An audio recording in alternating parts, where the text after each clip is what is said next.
I think there's a huge difference between being fast and efficient. Where you can save a few seconds, you spend that seconds with the customers. Or you make sure that, yes, you're efficient and fast, but you're slow and gentle with the customers. So I think the way we set up our bar and the workflow has heavily to do with a creation of a routine. Okay, Amy, it's great that I have you behind the bar actually. Yay. That is not happening that often, as you told us. But you actually had to set up together with Mathieu like how the bar operates and what machine you use and how it's set up so it's more efficient for all the baristas and I guess also replicable. So can you maybe walk us through some of the machines and workflow that you have here? Yes, so for us it's important that it's functional when you're alone or a team working at the weekends. So during the week, you're mainly alone, so you're a single person managing everything from taking the orders, doing the filters, making espresso-based drinks. Or when you're at the weekends, you're max 3 baristas. So one is at the cashier, one is doing the filter and the milk, and the one is doing espressos, right? So that combination is a key for us to have it always in a line. That filter station is here, so everything is here, you don't have to move. And you can even take an order while you're talking and doing 3 brews at the same time. And then you have your other barista who is taking care of the espresso based, which is in the corner here with the machine, and then grinder here so that the person can only move like this area. Order is coming on the left-hand side of a barista with the tickets, so he doesn't have to go to the cashier, he gets it. Recipes are there. Our high runner chocolatey coffee, it's on the EAT, grind by weight, so he doesn't have to scale one by one. Otherwise, we have a lot of coffees.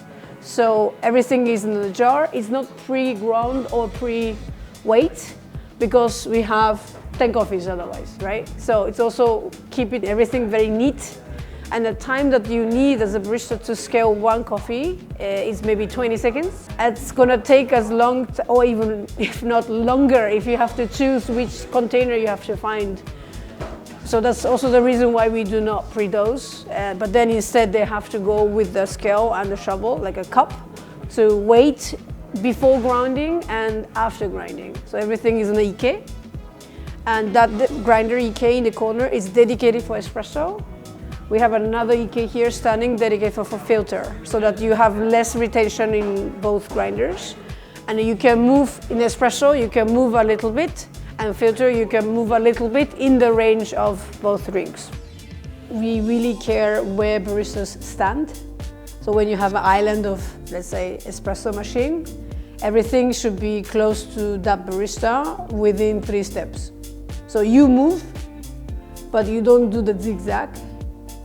But you kind of move your legs, but more than that, you just kind of move your body to reach everything. And then the same thing applies to the filter coffee, that you kind of stay in the line of, again, the movement of that you don't just stay still, but everything should be close to you so that you can stay attentive to the customers. So for your customers, you're basically always there, but you're actually working. At the busy time, especially when I'm making an espresso, I basically don't have to move from here. And if someone making a filter is basically moving behind that barista.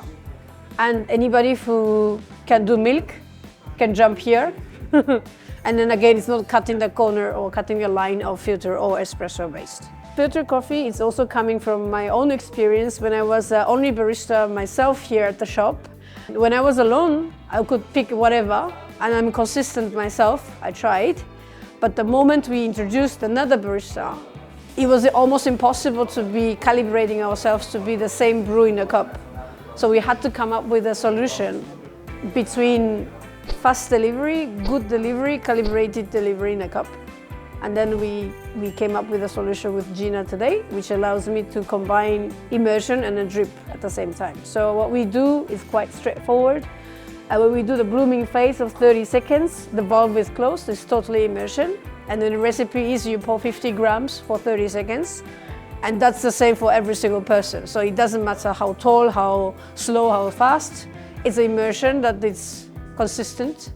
Once 30 seconds come, you open the valve, stay in the center, you pour up to 200 ml in the total by 1 minute. So that's kind of the way for us to control the flow as same as we can. But then that allows us to stay flexible and in one station and you brew and talk at the same time, but still consistent. So that kind of combination of immersion and drip is a key for us. Do you treat somehow like regular and say exceptional coffees like somehow differently, or is it the same process actually that you? It's a good question. So that machine allows us to set our profile for each coffee with the volumetric and also pre-infusion and the pressure profiling. Today, one group can have 6 profiles, and then we make sure that the 2 groups are set for our regular coffees. One is dedicated for our exceptionals and then decaf. So that station is basically producing that. And then each button has a different pressure profilings and pre-infusions that the baristas on the shift don't have to struggle with the recipes, but they can rather produce and deliver in the most optimized way. That means every coffee have a different recipes, and we also try not to play too much with the quantity of the dosing, that the dosing and the outers are more or less the same, but we play a lot with the grind size and the pressures.